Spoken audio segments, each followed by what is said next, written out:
Hey everybody, I'm going to do a quick video and just talk about something that I've been thinking about recently, and it's all the little iterative steps that we take to get somewhere in our life and to get to our goals and things like that. Leveling up your life. Um, so I think we all want it to be like in steps, like we're climbing the stairs, and we have this goal, and it's just like there's a clear path, and and it's defined, and it can be that. I mean, but you have to know where you're going in order for that to be the case. And a lot of times we're dabbling. I mean, I can speak from personal experience. A lot of my growth has been dabbling in things to see what works best for me, or what fits my personality or the situation that I have going on. And not even acting right away, but just kind of storing those things away until I need them, like putting tools in my bag, and it's easy to overlook the progress you've made, and it's also easy to consume and to think but to not act. And that's kind of it's like the fulcrum in the middle of everything is like,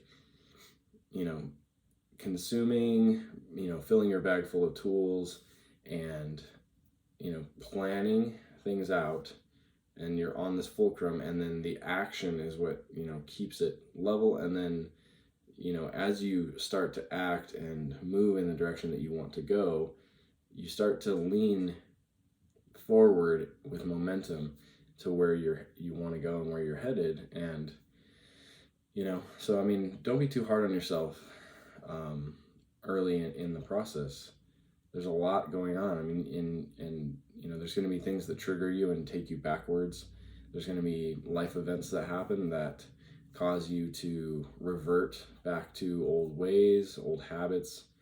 And I really do think that personal growth, is more about getting sick and tired of the things you've been doing over and over again, and just deciding. And that fulcrum point also is making a decision to stop doing something, making a decision to move in a certain direction. It's easy to like consume all these lectures and all this like personal growth and empowerment and stuff like that, but if you're never making any decisions as to where you want to go, what is the most true to you and things like that, then you're going to remain idle or banging your head against a wall doing the same stuff over and over again. And I know from experience, because I've done it. My journey of growth has taken many years. One of the first things that I started doing was, I think I'm pretty sure basically fasting was one of the first things that actually opened my eyes to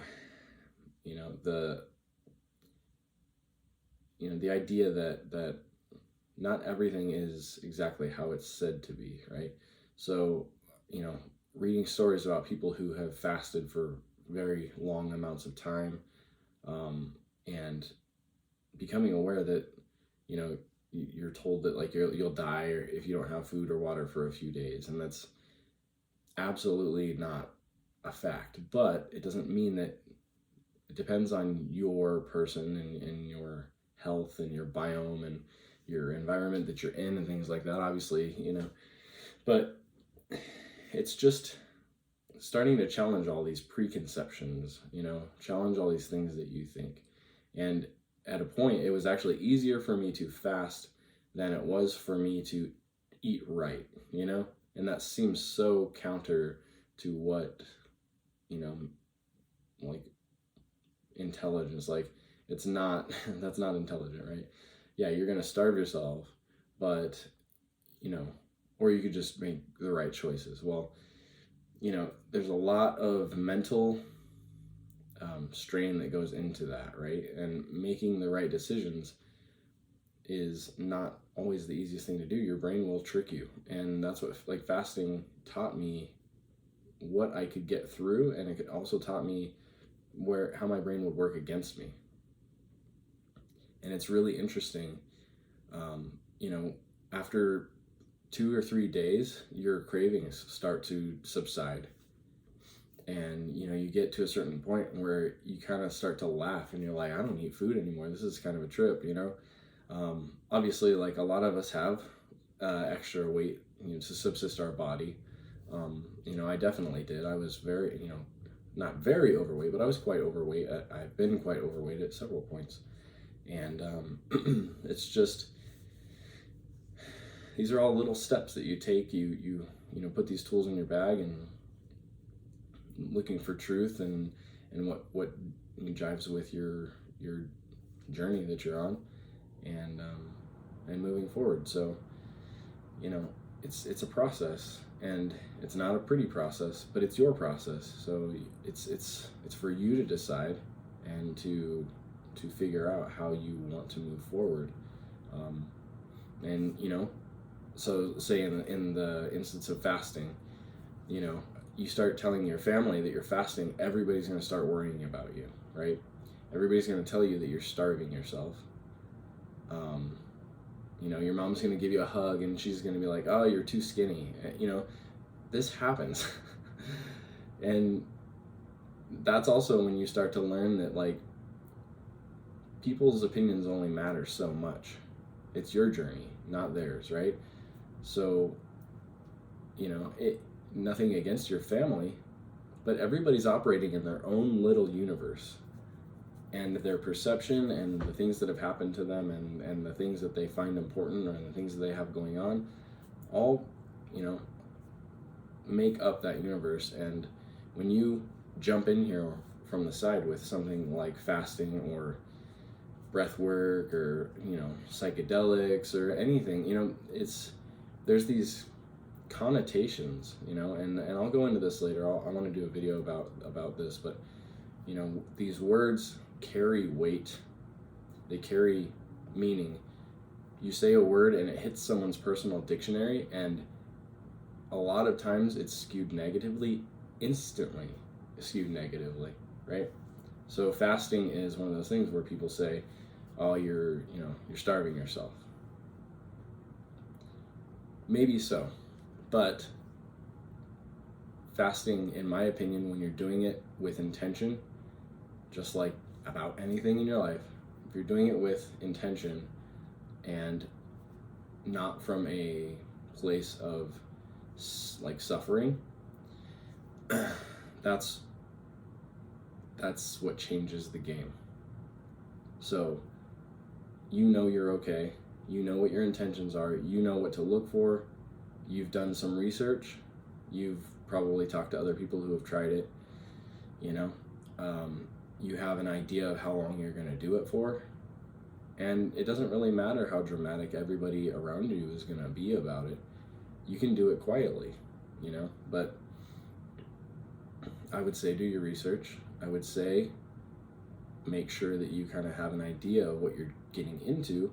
I've not done any blatant dry fasting yet. All my fasting's been like juice fasting, like Concord grape juice mixed with lemon, or what was the other one? It's like lemon juice with maple syrup and cayenne pepper.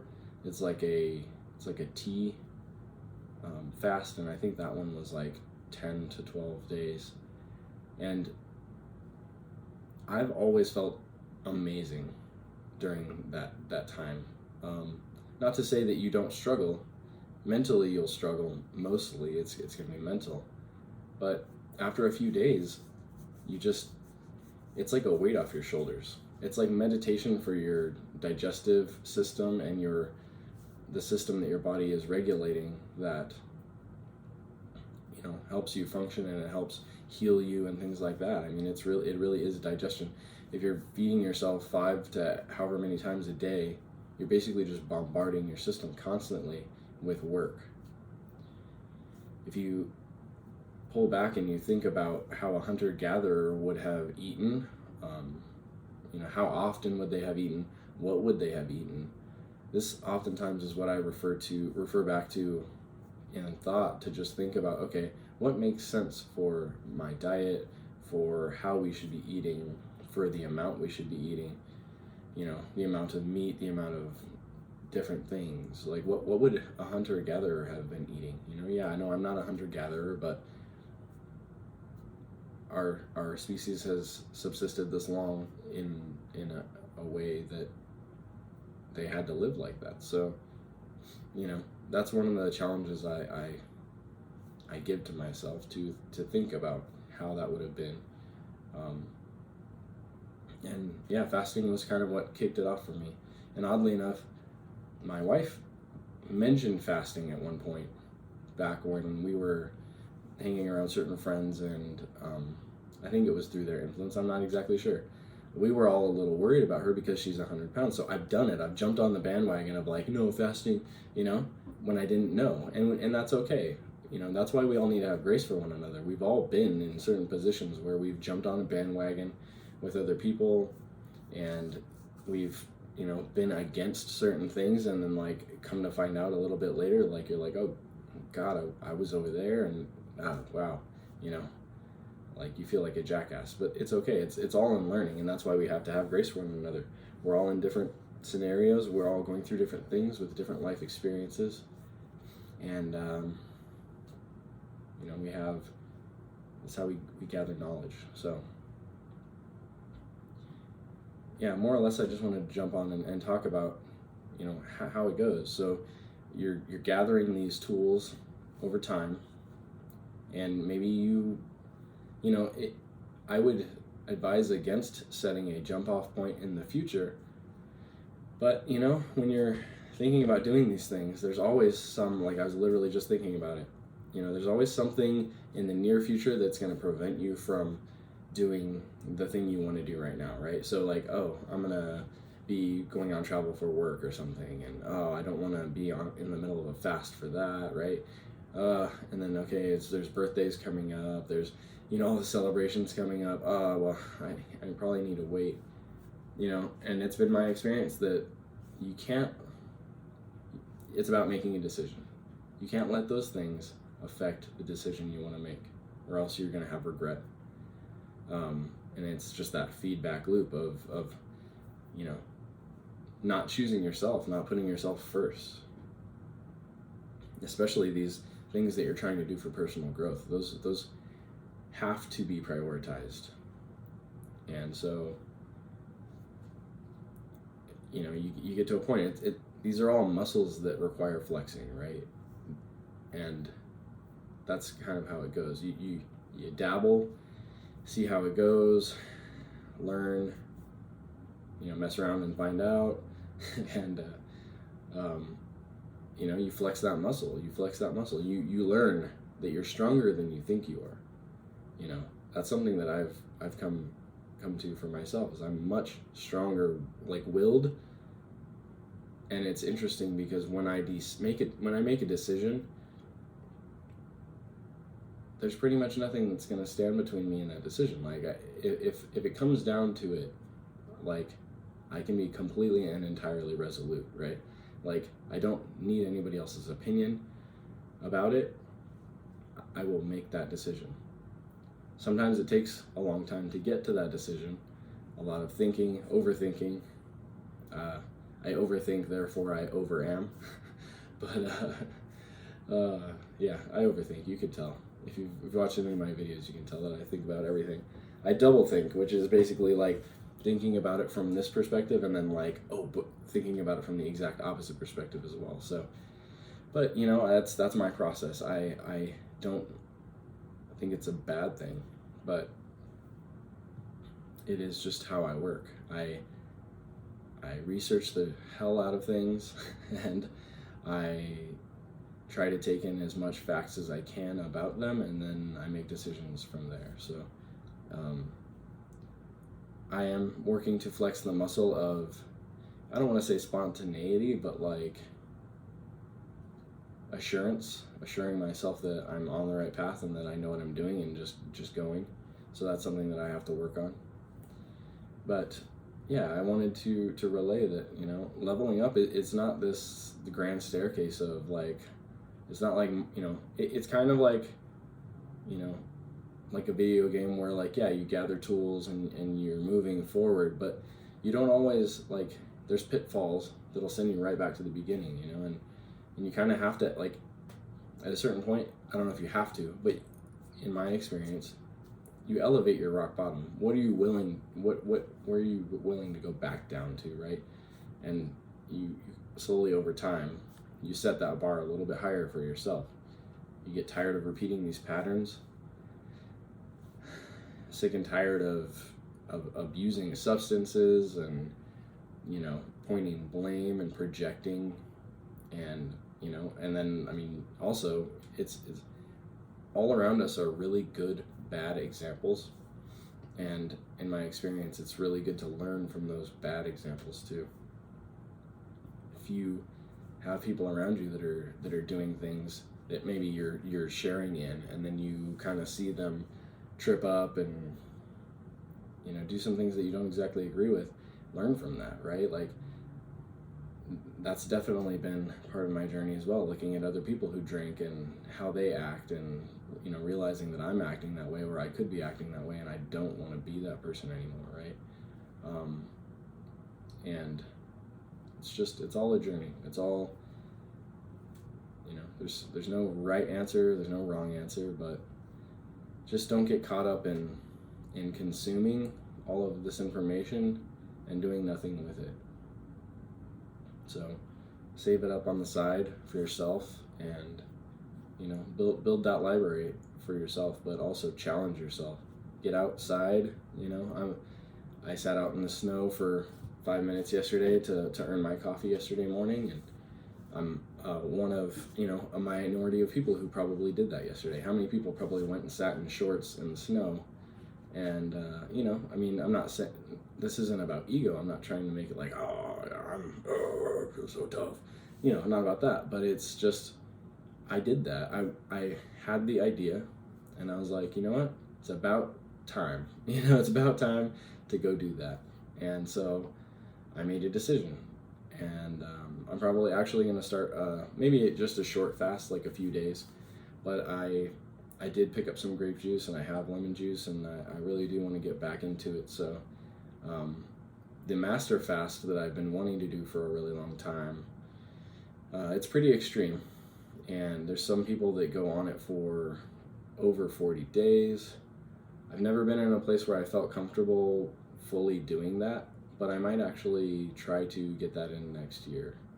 So trying to figure out, you know, when would be a good time to do it. But like I said, there's no good time to start, right? So I'm contradicting myself here already, but it's one of those things, right? It's just like, oh, I want to do that, but I don't know when I'm going to be able to do it. So yeah, I hope hopefully this you can glean something off of my journey. That's why I'm recording this stuff and talking through it. I just, you know, I want to be, I'm not trying to say, hey, do what I did. I'm not trying to say there's only one way it can be done.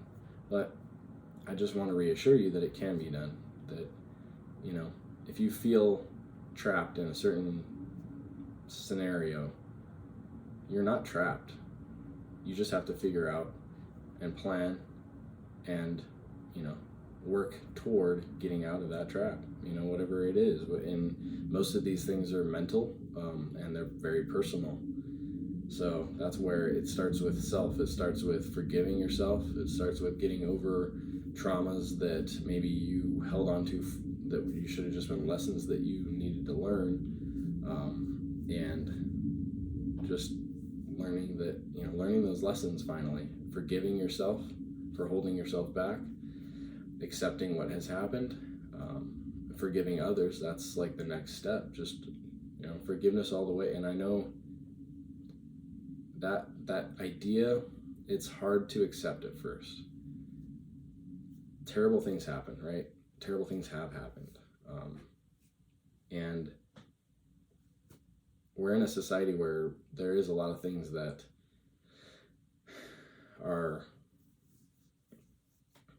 kind of substantiated as unforgivable, right?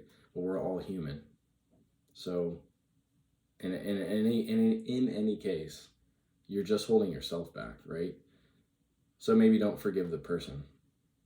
Forgive the situation. Forgive that you had to go through that. Um, you know, accept that it happened and move forward. But holding on to all of this stuff only holds you back. It doesn't hold anybody else back, right? And that's really what it's all about. So thanks for hanging out with me for a few. 20 minutes again. These videos are never short, but oh well. Yeah, I'll see you on the next one. Peace.